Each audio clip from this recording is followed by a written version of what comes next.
हूँ, जिनको पता है वो हैंड रेज करो कि ट्रू वैल्यू कहाँ से मिलेगी मुझे।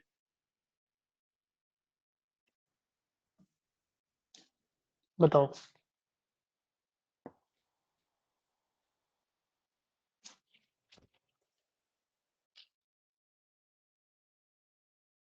सो गए सब लोग?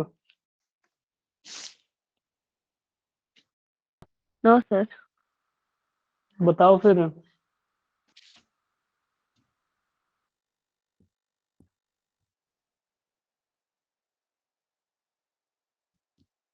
कौन बताएगा, बताओ यार।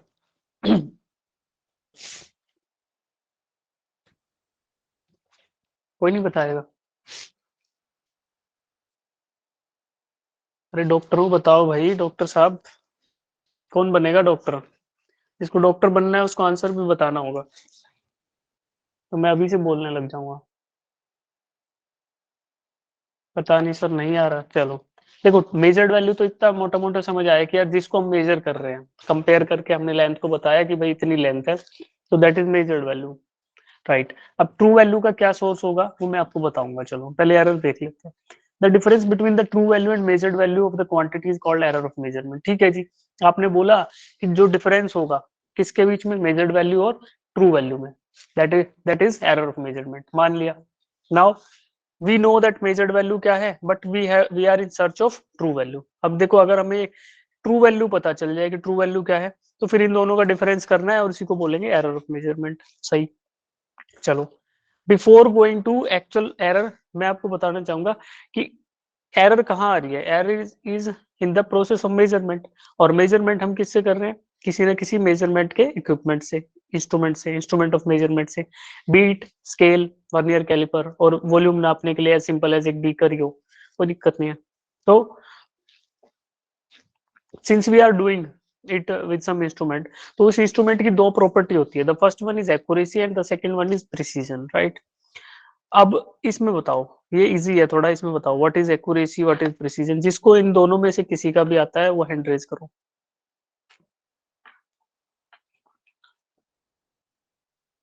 बुरा मान गया यार तुम लोग सब कि सर आप आते ही स्टार्ट कर देते हो पढ़ाना। No sir. और क्या? बोला कि मैं सर मोटिवेशन नहीं, कुछ नहीं, कर बस आए क्लास में पढ़ाया निकल लिए। सर मैं बोलूँ प्रिसीजन। हाँ बेटा, हैंड रेज करो सब लोग जिनको आता है। अगर अकेले ही हो तो फिर आपसे ही पूछेंगे। जिसको कुछ भी आता है एक्यूरेसी के बारे में या प्रिसीजन के बारे में। सर मैं प्रिसीजन बताती हूँ। हाँ आप बताओ बेटा, कोमल आप स्टार्ट करो, फिर काफी बच्चों ने हैंड रेज भी किया है। It is refers to the amount of that is covered by a number in terms of digit or closeness of two or more measurements to each other. ठीक है, बाद वाली स्टेटमेंट ठीक है, पहले वाली कंफ्यूजिंग थी। पहले वाली से ऐसा लग रहा था जैसे सिग्निफिकेंट फिगर की डेफिनेशन बता रहे हो, बट सेकंड आपने सही बताया, it is closeness of one और मोर मेजरमेंट्स। ठीक है। यार एक चीज है, देखो चलो चार बच्चों ने हैंड रेज किया, we are at least 51 students, right. अभी मेरे को ये बताओ कि 51 स्टूडेंट में से चार बच्चे हैंड रेज कर रहे हैं, राइट। तो क्या इन चार बच्चों को ही डॉक्टर बनना है? हम्म? क्या इन चार बच्चों को ही कुछ करना है? भाई देखो, तुम लोगों के पास बहुत अपॉर्चुनिटी है अभी। इस बैच में मैक्सिमम गर्ल्स है ना? Yes, sir. है ना? तो देखो यार, लड़कियों के पास तो एक्स्ट्रा अपॉर्चुनिटी होती है। गवर्नमेंट आप लोगों को एक्स्ट्रा रिजर्वेशन भी देती है, एक्स्ट्रा अपॉर्चुनिटीज भी देती है, तो it's it's a bit easier, है ना तुम्हारे लिए, और लोगों के कंपैरिजन में थोड़ा आसान है। तो अब आप लोगों की तरफ से मुझे ऑनेस्ट स्टेप्स चाहिए। अब देखो, हम आपको लीप फॉरवर्ड तो करा नहीं रहे कि बेटा एक दिन में सब कुछ बता दो। We are walking with baby steps. जैसे बच्चा चलता है ना छोटा, step by step, step by step. Unless you are willing, मेरे साथ चलने के लिए आप विलिंग नहीं होगे, मैं आपको बोल रहा हूँ इधर आओ बेटा, मेरे साथ आओ, तो आप तब तक आप छोटे छोटे कदमों से चलोगे ही नहीं। तो हाउ कैन यू डिसाइड कि यार मैं एक लास्ट में जो मेरे को एग्जाम है, कॉम्पिटिटिव एग्जाम, एक छलांग लगानी है। How how will you be able to do that? है ना? हम अभी करेंगे। कुछ बच्चों को ये लग रहा होगा, अरे अभी तो कोचिंग स्टार्ट हुई है, अभी तो 1.5 साल है, अभी तो ये है, मैं ये उखाड़ लूंगा, मैं ये कर लूंगा, मेरे पास इतना है, मैं तो ये कर दूंगा। देखो बेटा, ऐसा होता नहीं है, एक्चुअल में ऐसा नहीं होता है। This is the time 12th में जैसे आप जाओगे आपको क्या होगा feel, you will be in double pressure of writing the board exams as well as doing something in competitive exam. तो जो 11th का टाइम है ना, यहाँ पे आप लोग थोड़ा एक काम और एक अपने पेस से पढ़ सकते हो। तो आई वुड सजेस्ट कि आप लोग यहाँ पे बेस्ट एफर्ट देते रहिए एटलीस्ट। यार अब देखो 1 घंटा आप लोगों ने डिसाइड कर लिया है कि ये 1 घंटा मेरे को लॉग इन करके सर की बकवास सुननी है, तो यार ढंग से सुन लो।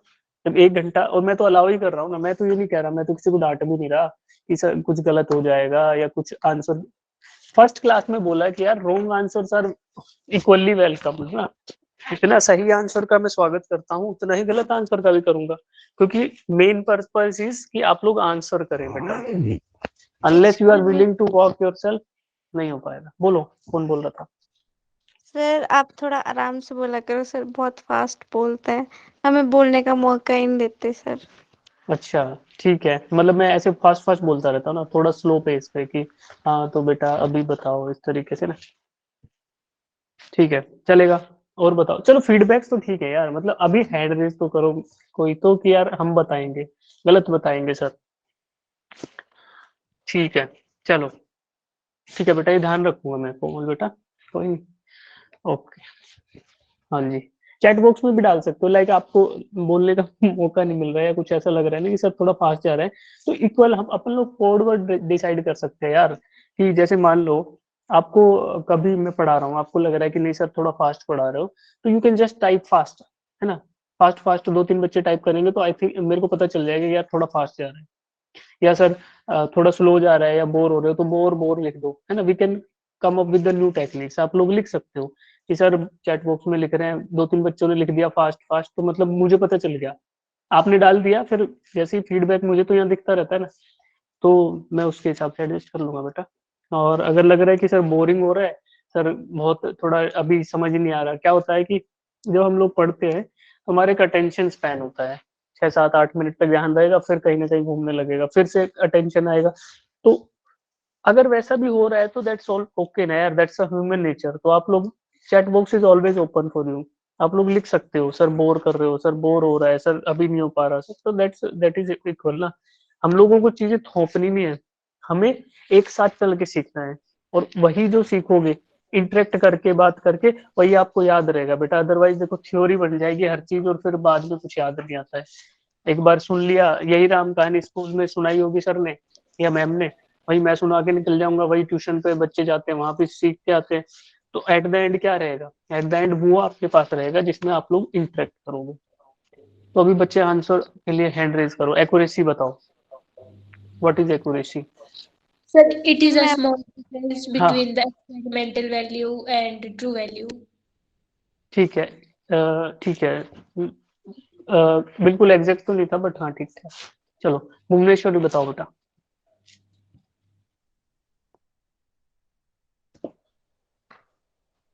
भुवनेश्वरी बताओ बेटा।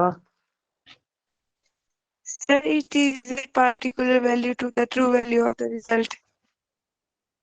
It is a Particular value to the true value of the result. Particular value, देखो एग्जैक्ट तो नहीं हो, ठीक है पार्शली करेक्ट बोल सकते हैं, ठीक है। त्रिशा?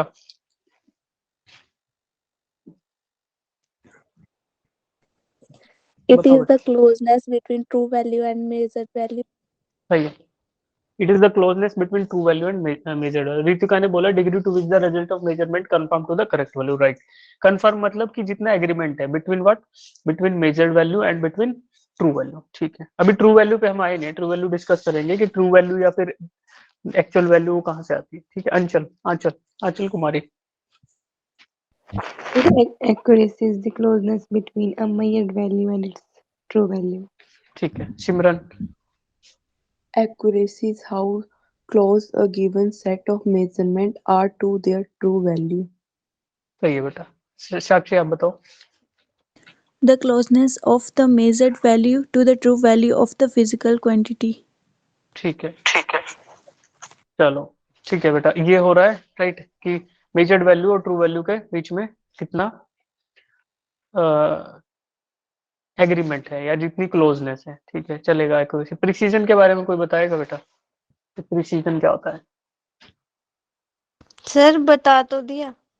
आपका तो उतना सही नहीं था ना, तभी तो पूछ रहा हूँ Ritika. Precision means how close the measure value of a physical quantity by an instrument to each other. ठीक है, कोई और बताएगा?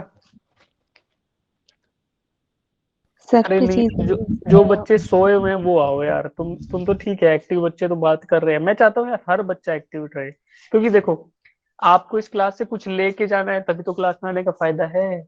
हम तो नहीं बोल रहे यार लॉग इन करने से कुछ फायदा थोड़ी होगा, लॉग इन करके बैठने से। आप आओ, इंटरेक्ट करो।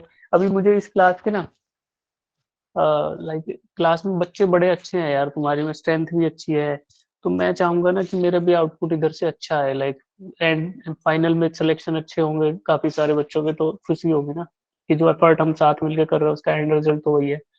बहुत सारे बच्चे ऐसे हैं जो म्यूट पे रहते हैं, ना आंसर देते हैं ना इंटरेक्ट करते हैं, गिने चुने कुछ कुछ बच्चे हैं जिनके नाम मुझे अभी याद हुए, राइट।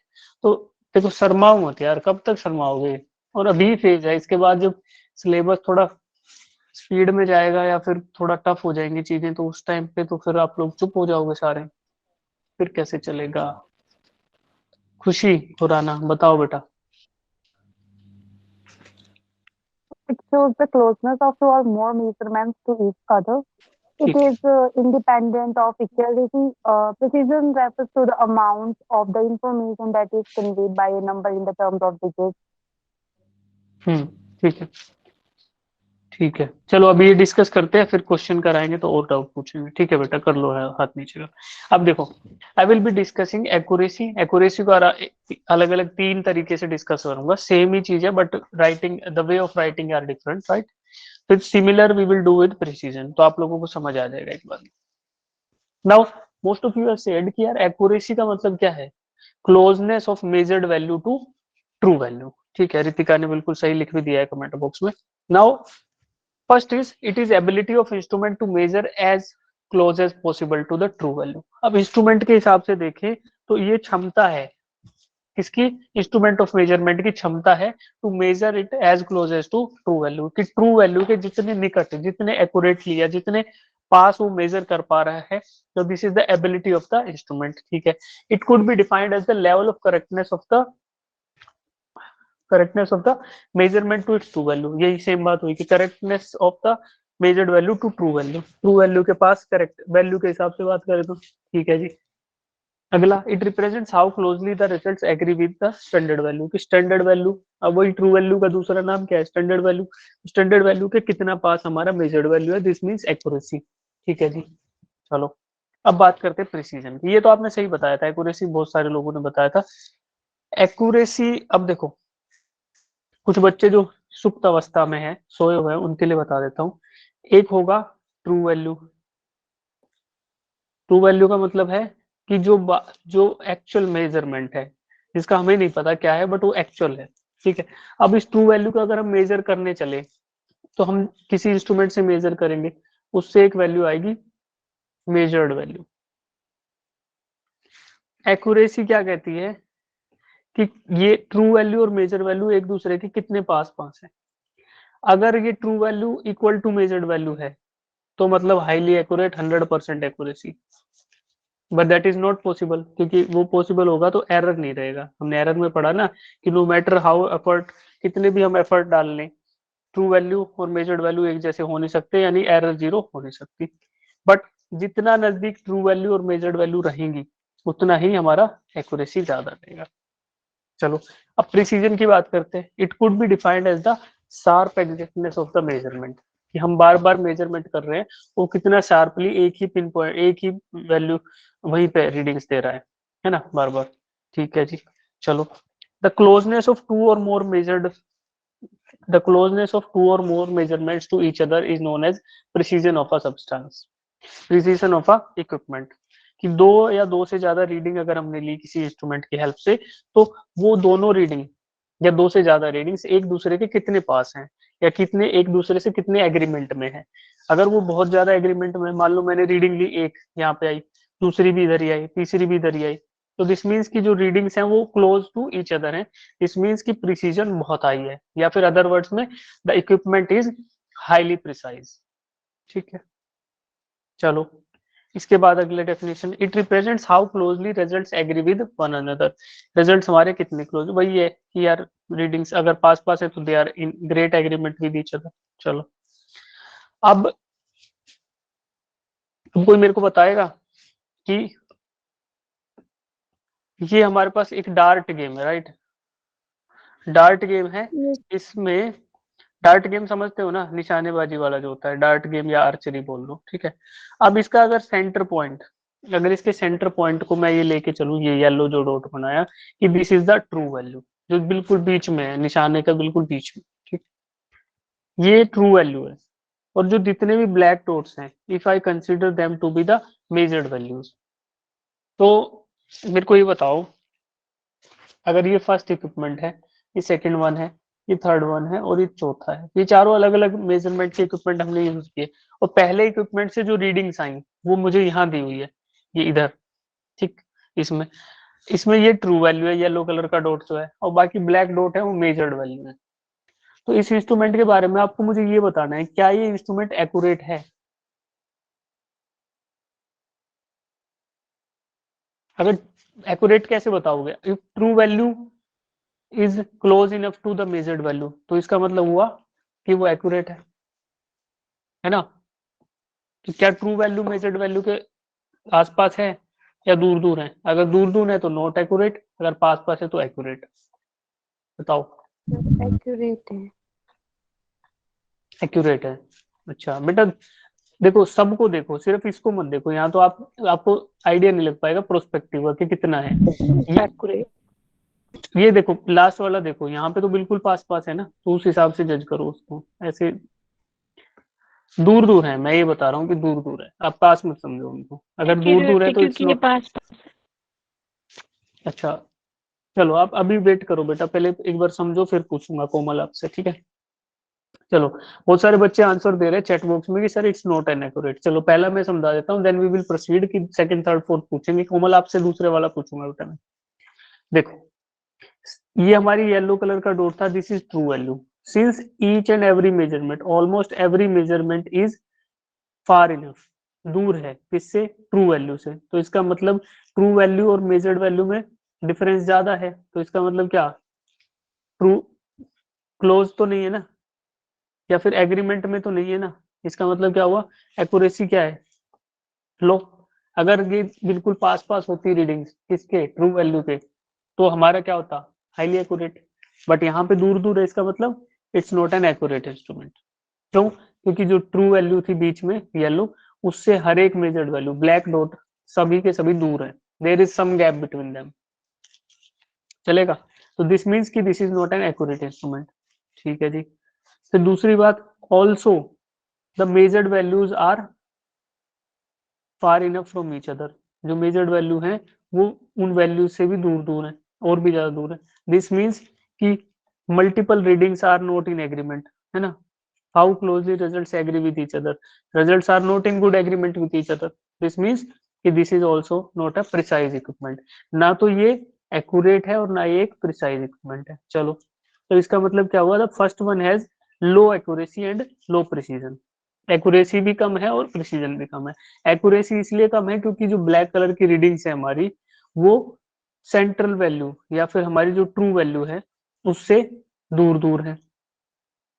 प्रिसीजन इसलिए कम है क्योंकि जो मेजर्ड वैल्यू ब्लैक डॉट्स वो एक दूसरे से भी दूर है। अगर ब्लैक डॉट्स दूर एक दूसरे से भी दूर है, दिस मीन्स कि multiple readings are not in good agreement with each other, तो ये लो प्रिसीजन हो गया। ठीक है, अब सेकंड बताओ कोमल कि सेकंड क्या है? प्रिसीजन बताओ उसका, या एक्यूरेसी? एक्यूरेसी बताओ।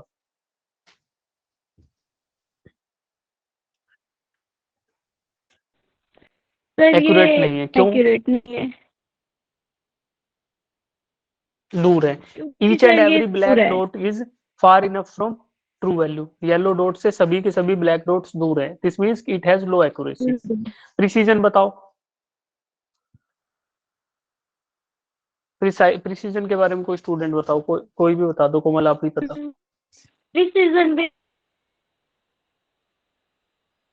प्रिसीजन वही है सर, क्योंकि ठीक है, नो सर आप कमेंट्स मत पढ़ो बेटा। ओके, ठीक है। हाई प्रिसीजन है, ठीक है। रितिका आप बताओ बेटा कि हाई प्रिसीजन क्यों है?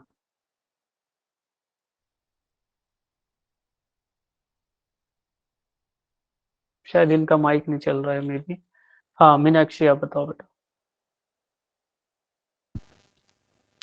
सर क्योंकि ये ब्लैक डॉट्स हैं वो हाँ क्लोजली है। ब्लैक डॉट्स के बीच में जो गैप है वो कम है, तो ब्लैक डॉट्स एक दूसरे से एग्री करते हैं ना, यानी कि दे आर क्लोज इनफ। तो मल्टीपल रिजल्ट्स को रिप्रेजेंट कर रहे हैं ब्लैक डॉट्स, तो black dots are in close agreement with each other, they closely agree. तो इसका मतलब ये हाईली प्रिसाइज है क्योंकि ब्लैक डॉट इकट्ठे हैं एक साथ। तो प्रिसीजन हाई है बट एक्यूरेसी लो है। जैसे कोमल ने बताया कि एक्यूरेसी सर लो है because they are far from true value से दूर है, ठीक है। तो मान लिया आपकी बात बिल्कुल सही है कि this has low accuracy high precision. अब पहले फोर्थ का बताओ, थर्ड में कंफ्यूज हो जाओगे तो फोर्थ बताओ। हाँ सही है, कोई और भी सिमरन क्या बता रहे थे बेटा? Sir high accuracy and high precision. High accuracy and high precision.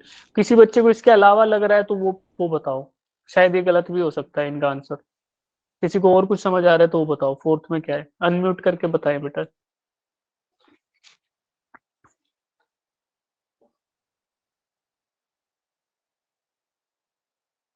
ठीक है, किसी और को नहीं लग रहा, चैट बॉक्स के आंसर्स में देख रहा हूँ तो मोस्टली आपने सही दिया है। हाई एक्यूरेसी क्यों है? क्योंकि they each and every black dot is close enough to yellow dot.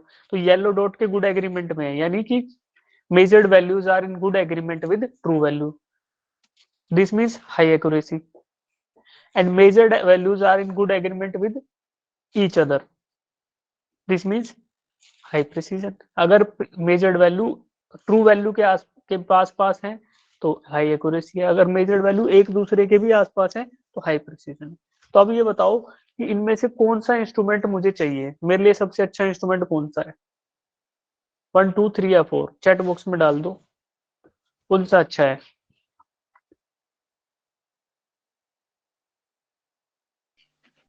4 4 अच्छा है, ठीक है। 4 4 अच्छा है, ठीक है। तो बेटा सबने आंसर सही दिया कि फोर्थ वाला इंस्ट्रूमेंट है वो अच्छा है। चलो साक्षी, तान्या, त्रिशा, हर्षिता सब अच्छा है, ठीक है बेटा। तो फोर्थ इंस्ट्रूमेंट अच्छा है, तो हमें सीधा सीधा दिख रहा है। चलो मैं आपको बोलता हूँ कि बेटा मैं ये नहीं दे रहा आपको, फोर्थ वाला आपके पास अवेलेबल नहीं है। नाउ उसके बाद आप कौन सा चूज करोगे, सेकंड या थर्ड? फर्स्ट तो बर्बाद है, ये तो सबको दिख रहा है कि एक्यूरेसी भी नहीं है, प्रिसीजन भी नहीं है, बर्बाद इंस्ट्रूमेंट काट दो। अब बताओ सेकंड लोगे या थर्ड लोगे? थर्ड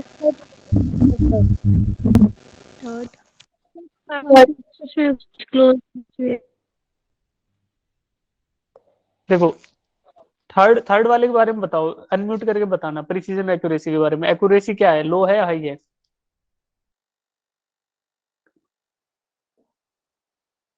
मतलब इन कंपैरिजन टू वन बताओ ना, इन कंपैरिजन टू वन और थ्री। हाई तो नहीं है क्योंकि फोर्थ वाला अगर मिल जाए तो उसका तो बेस्ट है, बट एक्यूरेसी को फिर भी कंसिडरेबल मान सकते हैं क्योंकि in most of the cases जो ट्रू वैल्यू सेंटर में आ रही है उसके आसपास ही हमारी सारी की सारी हैं, ज्यादा दूर नहीं है, जितनी इसमें थी या इसमें थी।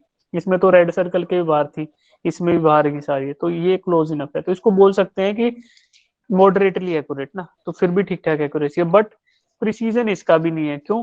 क्योंकि देखो जितनी भी रीडिंग्स हैं हमारी, ये देखो ये कितनी दूर है, ये कितनी दूर है, तो वो गुड एग्रीमेंट में नहीं है ना।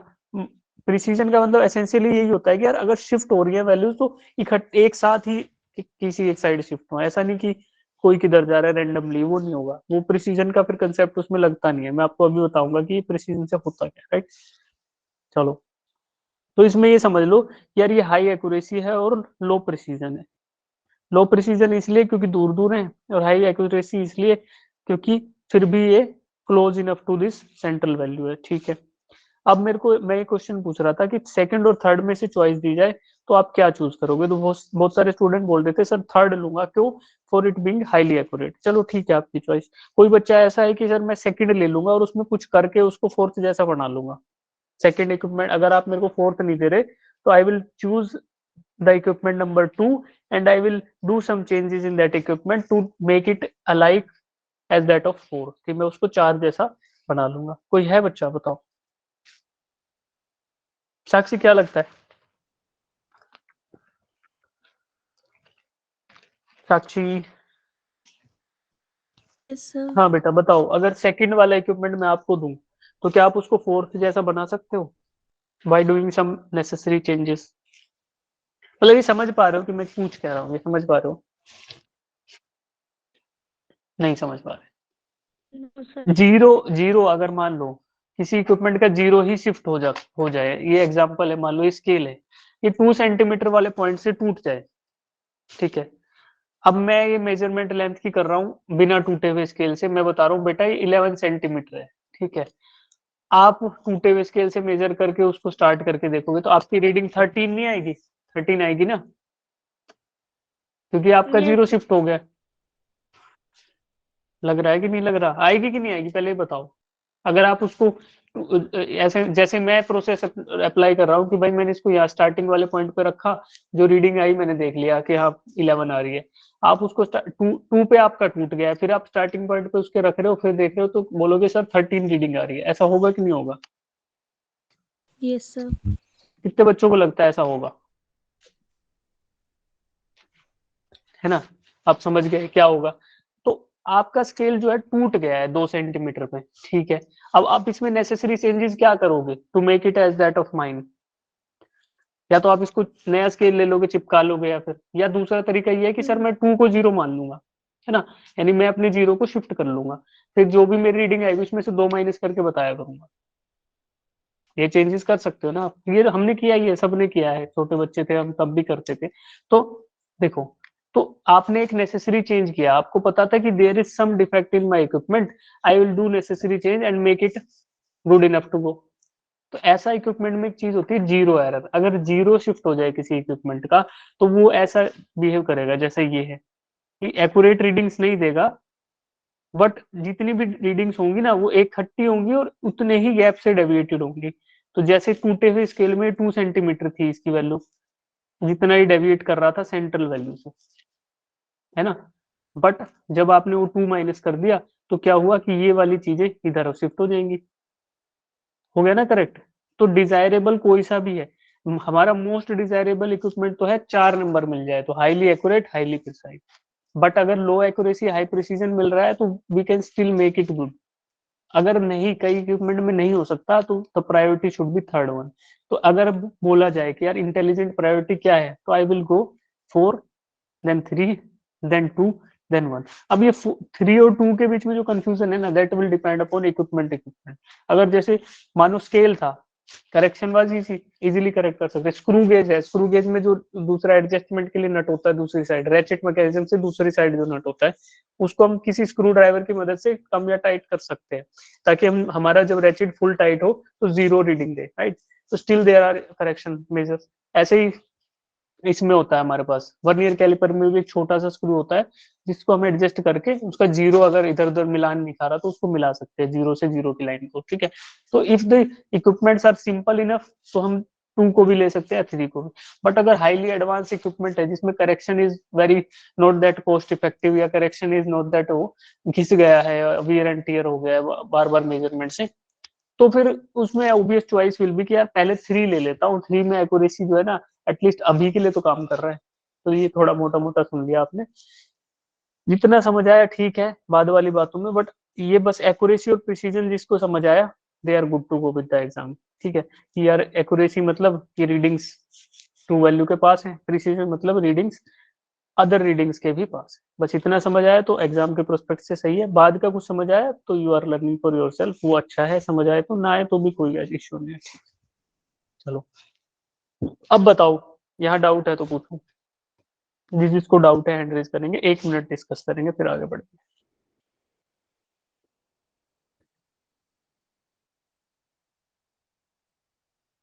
नहीं है?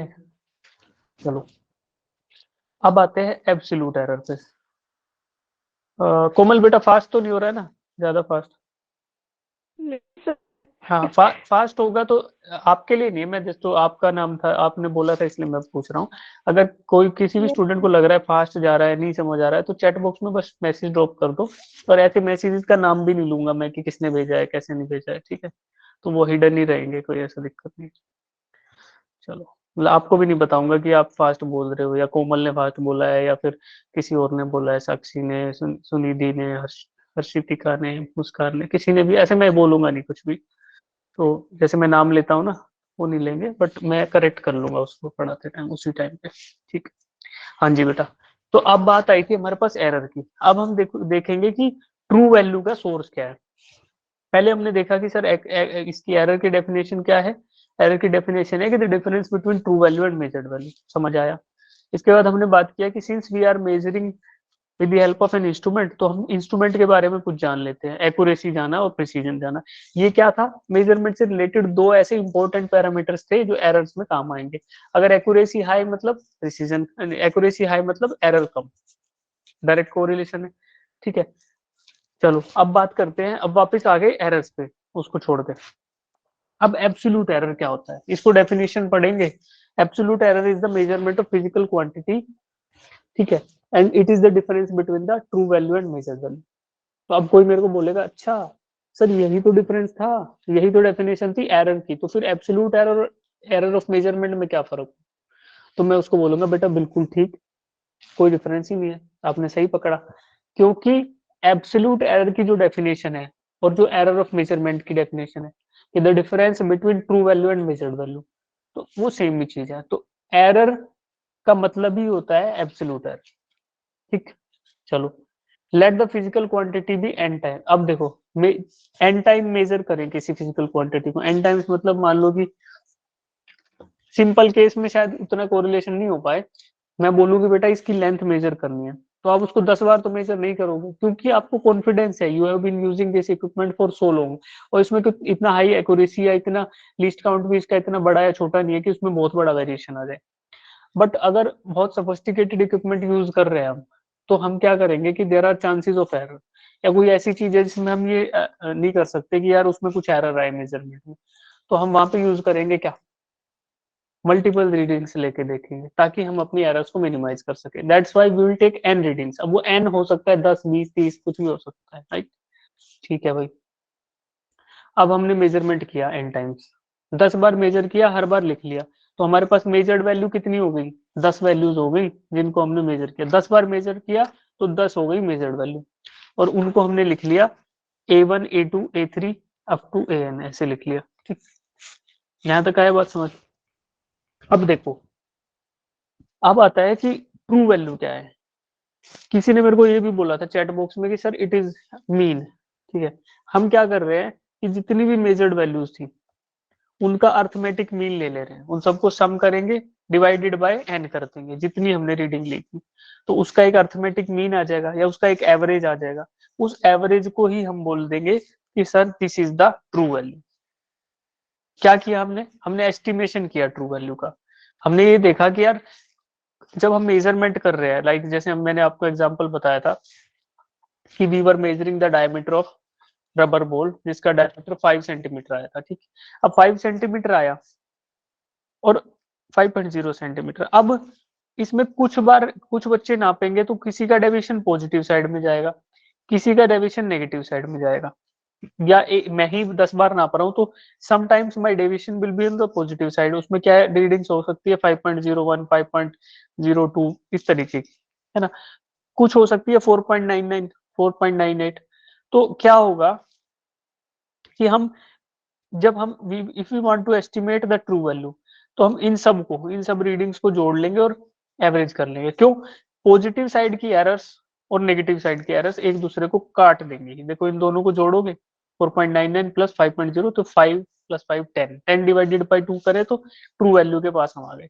तो जितनी ज्यादा बार हम रीडिंग्स लेंगे, जितनी ज्यादा बार हम ये रीडिंग लेंगे और उसको एवरेज आउट करेंगे, तो उससे क्या होगा, हमारे चांसेस ट्रू वैल्यू तक पहुंचने के बढ़ते चले जाएंगे। तो we will be approaching closer and closer to true value. ठीक है। चलो अब ये आया, ओके।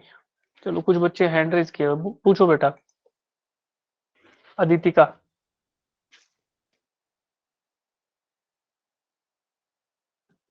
अरे अरे दीक्षित, चलो हाँ। तो अभी तक इसमें कुछ डाउट है किसी को कि ट्रू वैल्यू का क्या कंसेप्ट है, किसी को दिक्कत आई? बताओ बेटा, या डाउट पूछ लिया करो तुम लोग अगर है तो। True value is the mean, arithmetic mean of measured value, है ना। चलो अब देखो, हमने 10 बार रीडिंग ली सपोज करो, तो हर एक रीडिंग का मतलब क्या हुआ, वी हैव 10 रीडिंग्स, 10 बार रीडिंग लेंगे तो मेजरमेंट हुआ 10 बार, तो 10 ही हमारे पास मेजर्ड वैल्यू हो गई। Now corresponding to every measured value, like हमारे पास यहाँ क्या थी, A1 A2 A3 up till AN, corresponding to every measured value there will be some measurement error. और वो मेजरमेंट एरर क्या होगी, difference between measured value and true value. तो हम मेजर्ड वैल्यू में से अगर ट्रू वैल्यू को माइनस कर दें तो क्या हमारा एब्सोल्यूट एरर आ गया, क्यों, क्योंकि this is what definition of absolute error says, यार difference between measured value and true value. ठीक है, दूसरी बात आती है कि सर फिर ये कितनी होंगी, जितनी नंबर ऑफ रीडिंग्स होंगी उतनी नंबर ऑफ एब्सोल्यूट एरर्स होंगी, to corresponding to every measured value, जैसे A1 है A2 है AN है, उतने ही हमारे पास एब्सोल्यूट एरर्स आएंगे। ठीक है जी, अब एब्सोल्यूट एरर को हम लिख रहे हैं डेल्टा A1, ये क्या है, A1 जो फर्स्ट रीडिंग है उसके करस्पॉन्डिंग जो एरर है उसको लिखा क्या, measured value, first measured value was A1 minus true value क्या थी, इन 10 की 10 रीडिंग्स का मीन था, या इन 10 की 10 रीडिंग का मैथमेटिकल एवरेज था। ठीक है, यहाँ लिख दिया AM, तो ये क्या मेजर्ड वैल्यू थी माइनस में ट्रू वैल्यू, यही डेफिनेशन है। ठीक है, ऐसे ही हम अलग अलग निकाल लेंगे, किसके लिए, सब के लिए, A2 के लिए, फिर डेल्टा A2 में A2 माइनस AM आ जाएगा, ऐसे ही AN तक निकालेंगे, तो यहाँ क्या आएगा, AN माइनस AM। देखो अब इनको, ये वेरिएबल नहीं है, यहाँ से इससे डरना नहीं है। डेल्टा का मतलब क्या है, डेल्टा का मतलब है डिफरेंस, वेरी स्मॉल डिफरेंस, जिसका हमें मैग्नीट्यूड भी ज्ञात है, जिसका मैग्नीट्यूड भी हमें पता है। ठीक, it will be very small gap, क्या बोलेंगे, स्मॉल डिफरेंस, बट उस डिफरेंस का हमें ये भी पता है कि उसकी वैल्यू क्या है, उसकी फाइनाइट वैल्यू है और वो हमें पता भी है, right, that's why we are using this one delta. Otherwise small differences के लिए ये भी यूज करते हैं ना बेटा, डेल एक्स मान लो, या फिर कई बार dx भी यूज करते हैं। तो यहाँ पे हमें पता है कि there is small difference, but उसका मैग्नीट्यूड नहीं पता होता, है ना। Delta is when we are actually subtracting something from something, तो उसमें हमें मैग्नीट्यूड भी ज्ञात होता है। यहाँ पे जैसे AM है, AM की कुछ तो वैल्यू रहेगी ना, माइनस करेंगे A1 में से, वो मेजरमेंट हमने करके निकाली तो उसकी भी कुछ ना कुछ वैल्यू रहेगी, तो इन सब का डिफरेंस जो है उसकी भी एक फिक्स वैल्यू रहेगी, that's why we are using delta. तो डेल्टा से नहीं डरना, ठीक है, A1 से नहीं डरना, क्योंकि ये मेजरमेंट है, यहाँ एक वेरिएबल के तौर पे दिख रही है, बट जब मेजरमेंट करेंगे तो ये वैल्यू ही होगी। जैसे मान लो इन केस ऑफ मोल ये 5.1 5.2 5. कुछ भी हो सकती है, 4.9, और AM क्या है, उन्हीं सबका एवरेज, तो 5.0 ही आएगा ऑब्वियसली। अगर हम sufficiently large number of reading ले लें, मान लो 10 बार ले लें, 50 बार ले लें, तो हमारा वो 5 ही आएगा, and that will be very close to true value. ठीक है, तो ये नंबर्स होंगे, बस उनको प्लस माइनस करके हमारे पास जितनी रीडिंग्स हैं उतनी हमारे पास एब्सोल्यूट एरर्स आ जाएंगी। ठीक, चलो अब देखो, एक पॉइंट ये है कि absolute errors can be positive or negative. तो in our example of the diameter of ball, जो हमने डायमीटर ऑफ बॉल मेजर किया था 5 सेंटीमीटर, इसमें देखो पॉसिबिलिटी है हमारी कि the measured values can be 5.1, measured value can be 4.9 also। तो जब ट्रू वैल्यू हम सफिशिएंट नंबर ऑफ रीडिंग से कैलकुलेट करेंगे, that will come close to 5 centimetre. अगर फिर इस केस में A1 निकालें तो 5.1 माइनस 5.0, तो ये 0.1 आएगा। सिमिलरली अगर A2 के करस्पॉन्डिंग डेल्टा A2 निकालें तो वो क्या आएगा, 4.9 माइनस 5.0, तो ये माइनस 0.1 आएगा, माइनस 0.1 नेगेटिव में। तो ये नेगेटिव में जो आ रहा है ना, नेगेटिव में जो आ रहा है और एक आ रहा है पॉजिटिव में, तो इससे हमें क्या पता चल रहा है कि depending upon the measured value ये हमारा कुछ भी हो सकता है एब्सोल्यूट एरर। तो it can be either positive or negative, error तो एरर है। ठीक है, अब इसी के अगली चीज है, ये बताता हूँ, इसको कुछ बच्चे ये भी बोल सकते हैं कि ये सेकंड टाइप ऑफ एरर है। चलो अभी के लिए यही मान के स्वीकार करके कुछ सुनते हैं, फिर आपको पूछूंगा एक क्वेश्चन। ठीक है, मीन एब्सोल्यूट एरर। अब इसके तो नाम से ही समझ आ रहा है कि it is mean of what, absolute errors के मीन को ही मैं मीन एब्सोल्यूट एरर बोलूंगा। अब मीन क्या है? Mean is nothing but average या अर्थमेटिक मीन। इस सब को जोड़ दो और जितने संख्या हमने जोड़ी है उससे डिवाइड कर दो। ठीक है, बट यहाँ एक कैच है। यहाँ कैच ये है कि वी आर टेकिंग मॉडुलस, है ना। हमारे पास फर्स्ट एब्सोल्यूट एरर क्या था? फर्स्ट रीडिंग क्या थी? पहली तो फर्स्ट रीडिंग थी A1, A2, A3 ऐसे रीडिंग्स थी। ठीक है, अब उसी का एब्सोल्यूट एरर क्या था? Sir delta A1। क्यों? Delta A1 was A1 minus true value. ठीक, फिर डेल्टा A2, डेल्टा A3, ये सब हमारे पास क्या आ गई? Absolute errors.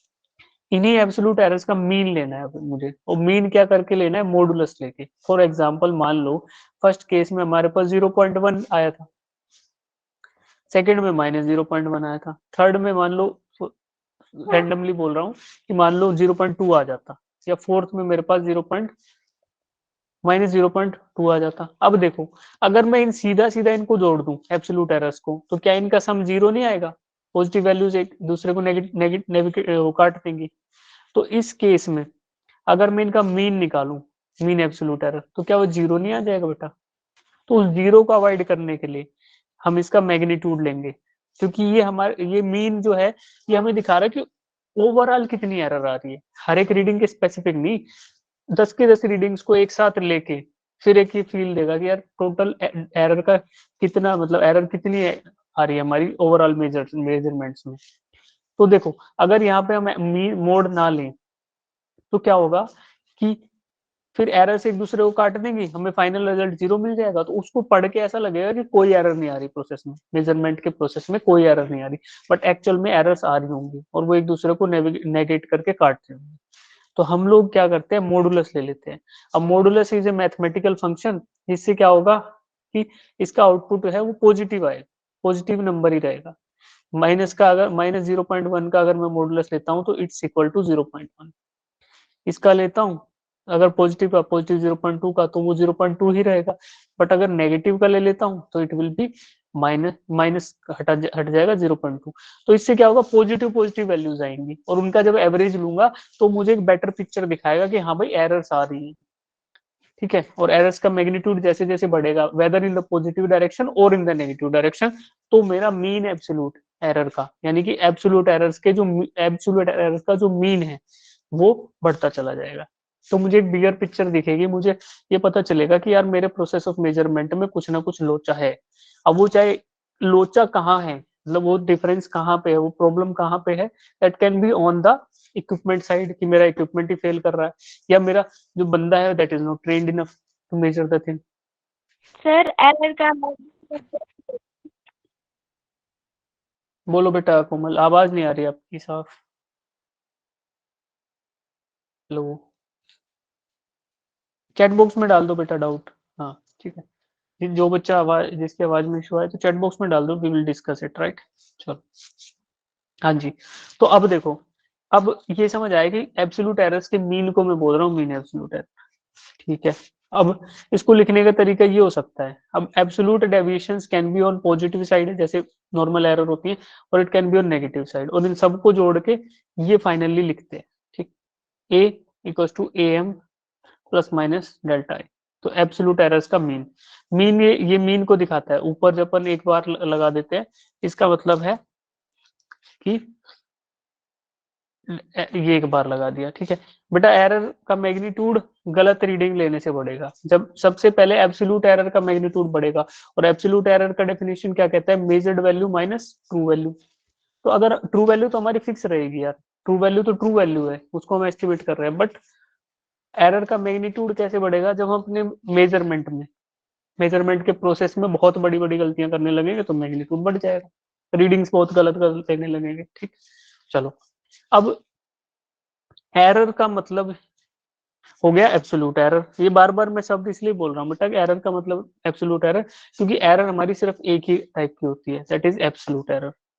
ठीक, अब उसी को अलग अलग एनालाइज करने के तरीके हैं। मीन एब्सोल्यूट एरर जो आ गया, एक तो ये हो गया, या और कोई भी तरीका हो सकता है। मीन एब्सोल्यूट एरर है, या इसी प्रकार के और तरीके हो सकते हैं, वो मैं आपको आगे बताऊंगा।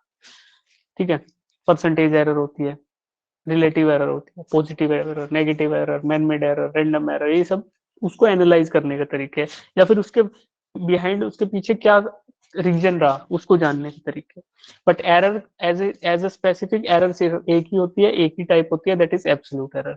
और वही डेफिनेशन है किसकी, एरर ऑफ मेजरमेंट की, that difference between measured value and true value. ठीक, उसी पे अलग अलग मैथमेटिकल टूल लगाएंगे ताकि हम एक बिगर पिक्चर देख सके, ताकि हमें ये पता चल सके कि हम हमारा इक्विपमेंट है वो कैसा है, कि हमारे इक्विपमेंट में किस टाइप की प्रॉब्लम आनी स्टार्ट हुई है, ताकि we can take the corrective measures. क्योंकि अब हमारा एंड रिजल्ट तो, हमारा फाइनल गोल तो यही है ना कि we can make good measurement जिसमें एरर्स ना हो, एरर मिनिमम। ठीक है, अभी किसी को डाउट है बेटा पूछेंगे, हैंड रेज करके पूछेंगे यार, सबको समझ नहीं आ सकता, जिसको नहीं आया वो पूछो।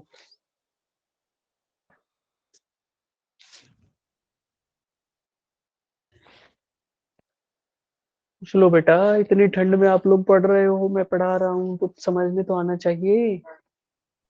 Yes sir. पूछ लो जिसको डाउट है।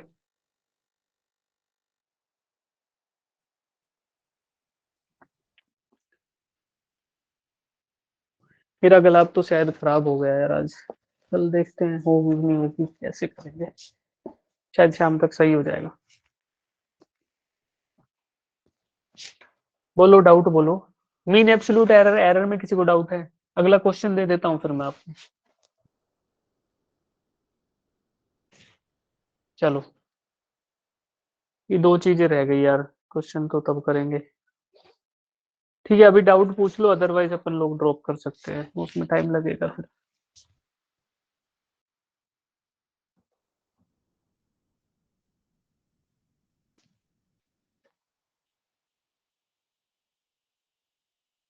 ठीक है बेटा, जिसको ड्रॉप करना है कर लो, डिस्कनेक्ट कर लो, मैं रिकॉर्डिंग स्टॉप करता हूँ, डाउट है तो पूछ सकते हैं।